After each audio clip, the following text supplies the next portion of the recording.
നമ്മുടെ NS200-ലും AF200-ലും ഒക്കെ കോമൺ ആയിട്ട് കണ്ടുവരുന്ന ഇഷ്യൂ ആണ് എഞ്ചിൻ ഓയിലും കൂളൻ തമ്മിലൊക്കെ മിക്സ് ആവുന്നത്. വീഡിയോയിൽ നമ്മൾ ഡിസ്കസ് ചെയ്യാൻ പോകുന്നത് എഞ്ചിൻ ഓയിലും കൂളൻ തമ്മിൽ മിക്സായി നമുക്ക് എങ്ങനെ ചെക്ക് ചെയ്യാൻ പറ്റും, ഇൻ കേസ് മിസ്സായി കഴിഞ്ഞാൽ നമുക്ക് എന്തൊക്കെ ചെയ്ത് റിസോൾവ് ചെയ്യാൻ പറ്റും എന്നുള്ള കാര്യങ്ങളൊക്കെയാണ്. അപ്പോൾ നമുക്ക് ഡയറക്റ്റ് ഈ വീഡിയോയിലോട്ട് എടുക്കാം. ഈ ഇൻസ്റ്റയിലൊക്കെ റീസെൻ്റ് ആയിട്ട് വൈറലായ ഒരു റീലായിരുന്നു.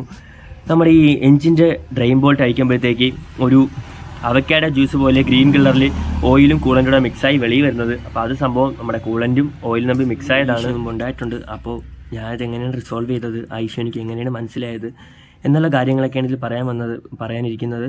അപ്പോൾ എനിക്കെന്തായാലും പച്ച കളറിലല്ല ഈ ലിക്വിഡ് വന്നത്, കാരണം എനിക്കൊരു ഡാർക്ക് ബ്രൗൺ കളറിലായിരുന്നു. അപ്പോൾ അതിൻ്റെ പിക്സ് എൻ്റെ പഴയത് കാണും, പറ്റുമെങ്കിൽ ഞാൻ അതോടെ ഈ വീഡിയോയിൽ ആഡ് ചെയ്തേക്കാം. ഇത് എന്തുകൊണ്ടാണ് ഈ മിസ്സിങ് സംഭവിക്കുന്നതെന്നാണ്. അപ്പോൾ ഈ ഭാഗത്തായിട്ട് ഒരു വാട്ടർ പമ്പിൻ്റെ ഓയിൽ സീൽ വരും. അപ്പോൾ ആ സീലിന് കാലക്രമേണ ഉണ്ടാകുന്ന ഡാമേജ് കാരണമാണ് നമ്മുടെ ഈ സിസ്റ്റത്തിൻ്റെ അകത്തുള്ള കൂളൻറ്റും എഞ്ചിൻ ഓയിലോട് മിക്സ് ആവുന്നത്. അങ്ങനെ മിക്സായിട്ട് ഓടിക്കഴിഞ്ഞാൽ നമ്മൾ എഞ്ചിന് വളരെയധികം അത് ഡാമേജ് ഉണ്ടാക്കും. അപ്പോൾ നമ്മൾ എത്രയും പെട്ടെന്ന് മിസ്സായി കഴിഞ്ഞാൽ അപ്പോൾ തന്നെ കണ്ടുപിടിക്കണം, ഇല്ലെങ്കിൽ നമ്മൾ എഞ്ചിന് അത് വലിയ പണിയായിട്ട് കിട്ടും. അപ്പോൾ എനിക്ക് എന്തായാലും ഇത് മിക്സായി തുടങ്ങിയപ്പോൾ തന്നെ ഞാൻ അത് കണ്ടുപിടിച്ചായിരുന്നു. അതുകൊണ്ട് എനിക്ക് വലിയ എഞ്ചിൻ പണിയിൽ നിന്നൊക്കെ അത് രക്ഷിച്ചു.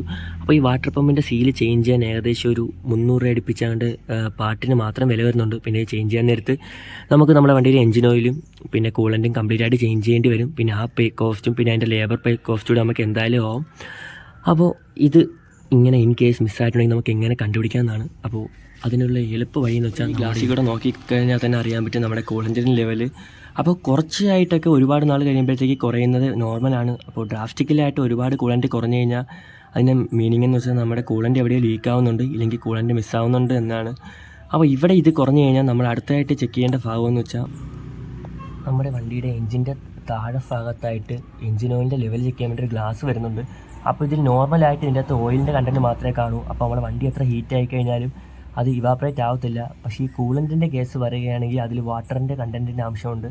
അപ്പോൾ ആ കൂളൻറ്റ് ഇതിലോട്ട് മിക്സായി കഴിഞ്ഞതിന് ശേഷം ആ വണ്ടിയുടെ എഞ്ചിൻ്റെ ഹീറ്റ് കാരണം അത് ഇവാപ്പറേറ്റ് ആവും. അപ്പോൾ ഈ ഗ്ലാസ്സിൽ ഒരു വൈറ്റ് കളർ സ്മോക്കോ അല്ലെങ്കിൽ ഇവാപ്പറേറ്റ് ആയി ഇരുന്ന് കഴിഞ്ഞാൽ നമ്മുടെ കൂളൻറ്റും ഓയിലും മിക്സായിട്ടുണ്ടെന്നാണ് അർത്ഥം. അപ്പോൾ അങ്ങനെ മിസ്സായിട്ടുണ്ടെങ്കിൽ നമ്മൾ ഒരിക്കലും അത് വെച്ച് ഓടരുത്. പിന്നെ ഈ NSനും ASനും RSനും ഡ്യൂക്കിനൊക്കെ കോമൺ ആയിട്ട് വരുന്നൊരു കംപ്ലൈൻ്റ് ആണ് എഞ്ചിൻ ഓയിലും കൂളൻറ്റും മിസ്സാവുന്നത്. അപ്പോൾ ഒറിജിനെ വയൽ അത് ചെക്ക് ചെയ്തിട്ട് ഓടുന്നത് നമുക്ക് എന്തുകൊണ്ട് നന്നായിരിക്കും, ഇല്ലെങ്കിൽ എഞ്ചിന് വലിയ പണികൾ തരും.